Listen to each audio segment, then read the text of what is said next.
Good morning, everyone. It is Friday morning again. We're here for our live panel discussion, and we're talking about resumes still. Now, this morning I have a great group with me from Goodwill. As I change the banner here, I'm going to ask them to introduce themselves. So our panel is going to be talking about resume tips and, developing your best resume, and also the resources that Goodwill Columbus has available for you, free resources, so that you can make the best resume possible. So I'm going to ask my group to introduce themselves, starting with Jennifer. Hi, good morning. I'm Jennifer Gary. I'm the Director of Workforce Development and Learning. Carly. Good morning, everyone. My name is Carly Baird. I'm a career facilitator with Goodwill Columbus and also a certified professional resume writer. Wiley. Good morning. My name is Wiley Tamayo. I am a career consultant here at Goodwill Columbus, and I work with the Careers and Technology team. And last but certainly not least, Corey. Hi, everybody. My name is Corey Westerfeld. I am a career consultant on the disability team here at Goodwill Columbus. Great. Now I'm going to put my glasses on and get right into the content, because we do have a couple of things to talk to you about, other than the questions about the resources that are available to you. So I'm going to start with the questions, and I think I'll start with Jennifer. Jennifer, are resumes still important, especially with the amount of online applications and online things that you can do? Absolutely. Resumes are your chance to really highlight the skills that you have had from previous jobs, your educational background, credential training, even volunteer opportunities. It presents yourself as a whole person to the employer, and there could be values that you represent in your resume that are important to the employer that has the matching job skill set. And so I think it's a great opportunity to highlight the things that you've done well. So maybe customer service is an area that you feel very strongly in and you've excelled at in different jobs. And because of that skill, employers may have given you the opportunity to maybe lead small internal projects. So it went from customer service to also leadership. And I think both are important. So it gives you a chance to highlight the skills that you've been able to implement and those skills that you want to implement in your next job. Great, thank you. Carly, here's a question just for you. What can I do if I don't have a resume, or I haven't had a resume for a long time? I haven't changed it for a long time. Great question. Thanks for that question. So first off, we have a partnership with Indeed, and Indeed has a very sophisticated resume creation tool. So all you need to do is you need to go to indeed.com/partner/Goodwill. I'll make sure and put it in the chat box here in a moment, the link for you. And it's very easy to go to that Indeed page, create yourself an account, and make your own resume from scratch. And they make it very simple to put something together and make a resume for yourself. The other thing that I would offer is this special promotion that we are doing here at Goodwill Columbus is to help you with your resumes, because we have a lot of resume professionals on the team, a lot of specialists who are trained in what makes a good resume.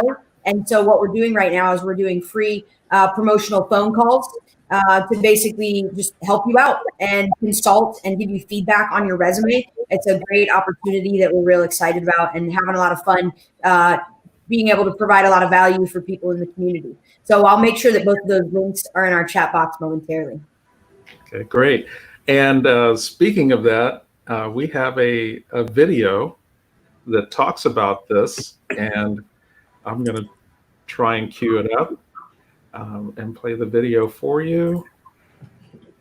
Share the audio, share the screen. Okay. Let's try this. Here at Goodwill Columbus, we recognize that we are living in an unprecedented time. We on the workforce development team, now more than ever, wants to help our community by getting people jobs. Therefore, due to an overwhelming response, we have extended our free resume consultations. please use the link in this post to schedule a free one-on-one resume consultation. Goodwill Columbus is here to support you during these very challenging times. Schedule a free resume appointment today.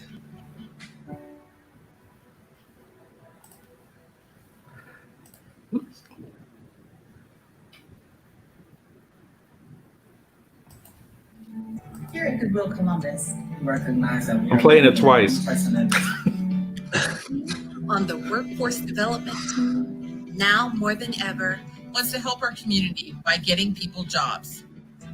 Therefore, due to an overwhelming response, We have extended our free resume consultations. please use the link in this post to schedule a free one-on-one resume consultation. Goodwill Columbus is here to support you during these very challenging times. Schedule a free resume appointment today.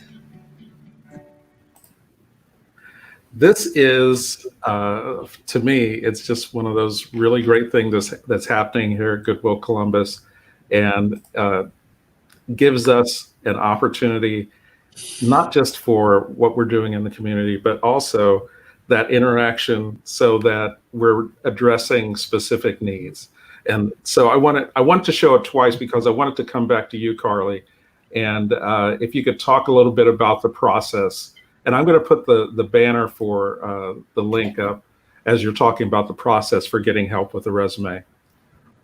Great. Yeah, thank you. So I just dropped the link in the comment box as well. So basically, you have a resume and you reach out, you click on this link here, and it takes you to a scheduling page where you can then choose a time and day that works best for you. And you'll be getting an email, you'll be getting a call at that specific time from one of our resume specialists. And so once your time comes, they'll be giving you a call, and you'll have a 30-minute phone call where they will be giving you advice, feedback, tips and tricks on on how to edit your resume, how to target your resume, how to make it the best resume for you and for the specific job that you're applying for, which I'm sure we'll be talking more about. But super simple. You just click the link, schedule a time, you'll get a call, and you'll get that free review session. Fantastic. Okay. So Corey, I'm going to leave that link up, and I'm going to ask Corey, hey, what if I don't have a lot of experience? Do I still need a resume? And, what do I put on it? What if I'm just right out of high school, or I haven't had any jobs? So that is a great question for young adults or individuals who don't have a lot of work experience. On a resume, any kind of experience is something to put on a resume. So any kind of volunteer experience, any kind of leadership experience, or like work study programs you might have done during high school, any of that sort of stuff counts towards a resume. And with kind of to piggyback on what Carly said, if you do use the free the consultation that we're providing, we can help organize a resume to help show and highlight those different kinds of experiences different ways. So yes, even if you have limited experience, there are definitely things you can put on it, and by using our resource, we can help you bring those to light. Oh, so if I was,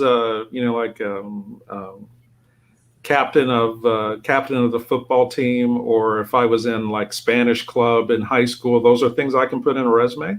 Well, it's funny you should say that, because I played tennis for 3 years in high school, and I was varsity captain for 2 years, and that was on my resume until I was about 24, 25. So same thing with the president of the French club. I was president of the French club junior and senior year too, and that was also on my resume until I had work experience to kind of supplement that other stuff out. So absolutely, any of that sort of stuff counts. Any like church volunteer work or nonprofit volunteer work, that all counts, and absolutely that stuff should be added to a resume. Okay, great. Thank you very much. Yep. So I'm going to ask Wiley, I got a really big gap in my resume. Okay, so what kind of resume do I need to make? You know, it's been a long time since I worked, but I do have a lot of experience. Um, Thanks for asking that, Victor. I've come across a lot of, clients where, they've been due to, whether it be a job injury, whether it just be, life itself, and unexpected, just life incident that caused them to be out of work for a long period of time. There is something called a functional resume. And what that entails is something that, where you're able to highlight your experience, but not necessarily put a time frame on it. With you using that format will, cater to that specific job that you're looking for. So Mhm. if you have experience in welding, and you've been out of jobs, let's say for 5 years, but prior to those 5 years you had 8 years experience in welding, then you'll highlight that skill section, that experience, but not necessarily write about the time that you were in, because that time frame that you were in that job, it built those skills. So it doesn't necessarily define what happened after, as long as you're able to seamlessly transition back into where it all started, essentially. Oh, okay, great, great. Jennifer, um, my resume is 2 pages, and I keep hearing, you want to keep your resume to 1 page. So, can't I just, for one piece of paper, can't I just put, front and back, just print on both sides of the paper for my resume? I think that the presentation of the resume is just as important as what the content of the resume is. This is your one shot to impress an employer and become put in that top 10% or the top 5 that they're going to interview. And so I would make sure that the font you use is like an Arial 10. I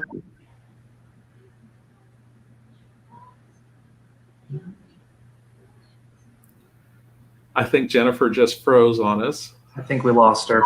Yeah. Would anyone like to take up where Jennifer was frozen?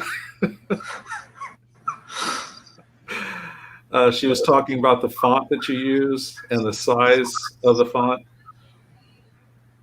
I'll speak to that a little bit. Okay. I think the most important thing that she was conveying was that the presentation is really important, how it looks. The rule of thumb as far as front and back is that you don't print your resume front and back. You just print it on the front, and you don't staple it either. Those are some things that we forget about.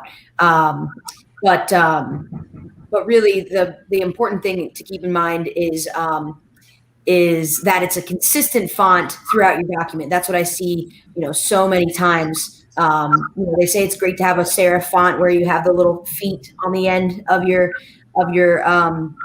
letters, and about 10 to 12 font is great. But what I tell people all the time is just make sure it's consistent, because I can tell when I look at a resume that one section is one font and another section is another font. That's an easy way to get your resume thrown out. Make sure it's consistent. Make sure your formatting throughout the document is consistent. That's the biggest rule of thumb that I could convey to anyone. Great.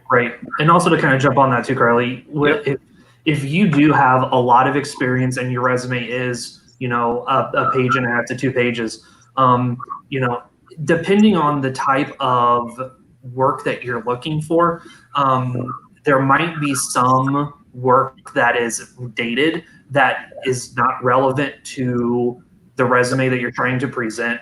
So having a concise resume is really important, because it also will look like, I've seen resumes that are a full 2 pages and it is text from top to bottom.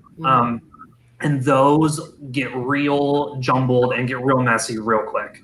So, I wouldn't say, you want to highlight stuff that's important, but you also have to know what is important to highlight and what is not important to bring to light when you do present that resume. Because the more concise and the more streamlined it is, the better presentation that you'll have. Sorry, I think I lost my internet. That's okay. So Carly bravely finished answering the question for you. So I'm going to actually throw this question to you, Jennifer, and you, Wiley, and it's along the same lines. Jennifer, you're the director of workforce development, so you've seen a lot of resumes. Mm-hmm. How far should I go back on my resume? I think it really depends on the amount of skill set that you can put on there in terms of content. Like, I think if you have a 10-year work history and you have maybe 5 employers, and each employer you could list maybe 5 skills in very succinct fashion, very concise fashion, then I would go that far back. I think if you have a longer than 10-year work history, I would probably say that 10 years is the point where it would become almost maybe irrelevant. Maybe you've changed fields, you've changed jobs several times, and it could be that you've done the same things over and over, just in a different capacity. So 10 years would probably be the mark where I would recommend that you start to maybe trail some of those employers and those work set skills off. Okay. So, Yeah. I'm sorry. Go ahead. No, go ahead, Victor. Well, I was going to ask you along those same lines. Let's say I've worked for the same company for 15 years. Mm-hmm. Then what kind of resume would be, I've only worked for one company and I've been there for 15 years. So do I do the chronological resume and have a lot of bullets, or do the functional resume? Which would you? I think if you've been with the same company, and I can use my husband as an example, he had worked for the same employer for 15 years, but he had probably moved around and been promoted several times. And so he had one heading for the company in the entire time frame that he had been there, and then just quick sub points for each position he had held. So it showed the diversity in his skill set and why he had kept being promoted, because he was growing within the company. I think that's how I would handle it. Yeah, and just to add on to that, to what Jennifer said, highlighting the growth within the company is definitely the number one priority, and just, highlighting different responsibilities. And I would also, highlight that the fact that, a lot of individuals feel the need that they need to have a promotion or an official title change to highlight some of the growth, but that doesn't necessarily have to happen. If you've been given extra responsibility, more, let's say, exposure to different things within the company, then that's something that you can definitely highlight in your resume and say, in addition to my career consultant role, I was also responsible for X, Y, and Z, while still multitasking or whatever you may say in your resume, just highlighting the fact that you were very versatile in your role, whether or not they gave you an official title change. I agree with that. And just to piggyback off that for a second, I think that every time you have the opportunity to do something that's outside the scope of your normal work, think about how that displays your leadership skills, your strategic thinking skills, your goal setting, and find a way to weave that into your resume, because that shows that you're innovative and you were a leader within the organization while maybe you didn't have that title. And those skills are just as important when I'm reviewing a resume as the titles you've held. So, Carly, from what I'm hearing, it sounds like on a resume, your accomplishments are more important to get on the paper than maybe some of your experiences, if that makes sense. So you're saying that your accomplishments are more important than like the important to get down, instead of just saying this, I made 50 widgets, or I made widgets, to say I was the best widget maker and was recognized for making, over 100 widgets in an hour. Absolutely. Yeah. I think, talking about your accomplishments, talking about special things that you created, talking about tangible, evidence, right? Your quantifiable data, numbers, and how many by when, things like that. That's very important to include on your resume. And it all comes back to what you're applying for. we talk about targeting your resume. We haven't talked about that too much yet, but I'll be the first to mention that hey, if I'm applying to a training job, then I better make sure that my resume highlights all of the training experience that I have in all the different jobs. And I might not include all of the bullets that have to do with customer service from my jobs. Of course, include what you did, but I really want to highlight, oh, hey, in this job, I had training. In this job, I did training. I created this curriculum, using examples that have specifically to do with what you're applying for. That's a huge idea to keep in mind.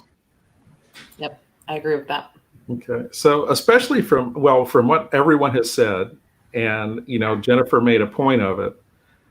It sounds like the way to have a great resume is to take the initiative to be a great employee. Mm-hmm. And that way you do have the things that you can quantify, and you have those accomplishments that you can put into a resume, because I've heard people ask, how do I make my resume sound good? Well, it sounds good if you were really good at your job and you were great and you took initiative to do things. So I'm just throwing that out as anyone who's doing their resume, when you get your next job, think about your resume. You may end up working there for 30 years, but within that 30 years, you're going to have to use that resume again if you're going to move up within that same company. So, take the initiative to make your resume do things that will make your resume look great by being a great employee. And if I can just interject for a quick second, sometimes that's about goal setting. So make sure you set goals during your employment with anybody, with your supervisor, because once you've accomplished those goals, that's what Carly's speaking to, is you were able to sit down and mark the accomplishment and make it tangible for somebody. It could be how many people you were supposed to serve through a program. And if you did an outstanding job, you want that information there. But the more goals that you set and the more professional development opportunities you look for, training that will help put you into your next best job, that's important as well. Right. And kind of to circle back to with one of the questions about tying this to the size of the resume being pages and, and a 1 page or 2 page. If you have multiple awards, like an employee of the month, employee of the year, some kind of like specific time award, that doesn't have to take up a lot of space in your resume either. You could just have like an awards section where you do employee of the month, February 2017, top 5% recognized sales 2019. It doesn't have to take up a lot of space in your resume, so you can keep it where it highlights what your rewards and what your accomplishments are, but still not take up a ton of space on your resume. Right, I agree. And I also think something that doesn't go on resumes that's very important is the relationships you build at these job experiences, because you as Victor mentioned, you want to be confident when putting something on your resume, and you want to be that if they do need to reach out, you haven't burned the bridge there. You've remained professional throughout your whole experience, because at the end of the day, those job experiences have to check out before you formally get the opportunity.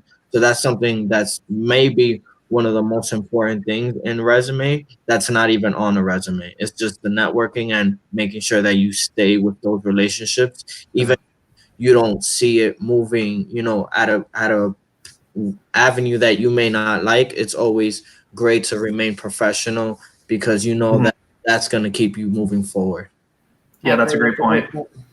Yep. Yeah, that's the thing you see on applications. It will say, may we contact your former employer, or if you get to the point of an interview, they may ask for your references. So as Wiley said, that networking and keeping those professional contacts and professional behavior, so that even when you leave a job, you're leaving on good terms, and it won't come back to bite you. Right. So, Right. speaking of which, no, please go ahead. Just one more thing to that is don't wait until you're ready to move jobs to update your resume. This is an Exactly. ongoing living document. So as you might be very happy in your current job and you're accomplishing things and you're just like Jennifer said, you're making goals, you're reaching goals.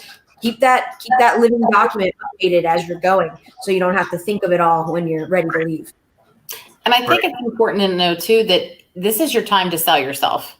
So really talk yourself up. Talk about the things that make you a great employee. List your accomplishments. But right now you're competing with a lot of people for one job. So brag about yourself. Take this opportunity to not only use the interview to do that, but do it through a written format. So really use your resume to really put you above the rest. That's really great. It's a great conversation. Learning a lot of stuff about resume. I have a question. It's going to start with Corey, and the rest of you may, add or laugh as you like. But this was a real question. This was a real question that was asked of me, and the question was: with all the jobs, that are out there that are open, am I really going to lose a job because I had misspellings on my resume? Corey? Yes. The resume and the interview both show an employer how prepared and how serious you are taking the job search, the job hunt, and the potential job that you want. And if you show up to an interview not dressed properly, not prepared to maybe answer some questions that that they might ask you, it's the same thing with the resume. If you don't have words spelled correctly, or if you don't have like the resume itself set up, when we were talking about fonts and stuff, it just doesn't. If other people will present themselves better than you will, and just like with what Jennifer said, you want to stand out and shine above the rest. And the best way to do that is to have a resume that is properly formatted and properly spelled correctly. Yes, definitely. And also, I know it may sound kind of weird, but study your resume. It's Yes. and at the end of the day, it's not something that you just print out the 15 minutes before an interview and just hand it to someone, because a resume is a point of reference.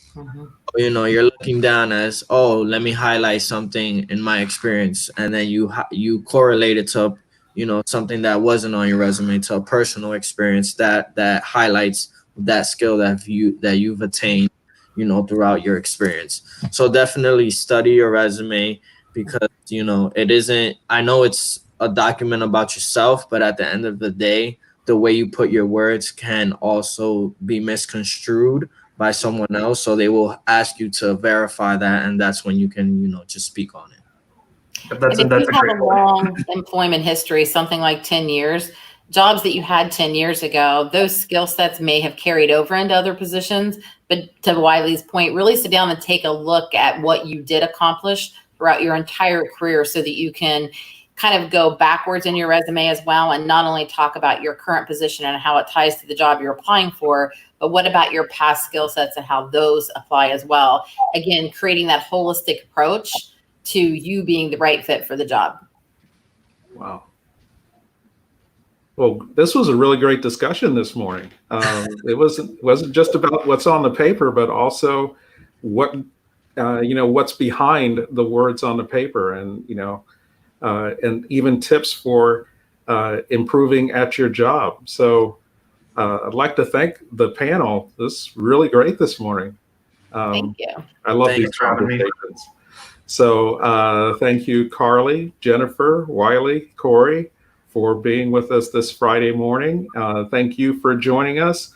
And I've left the link to schedule an individual session with a resume expert up.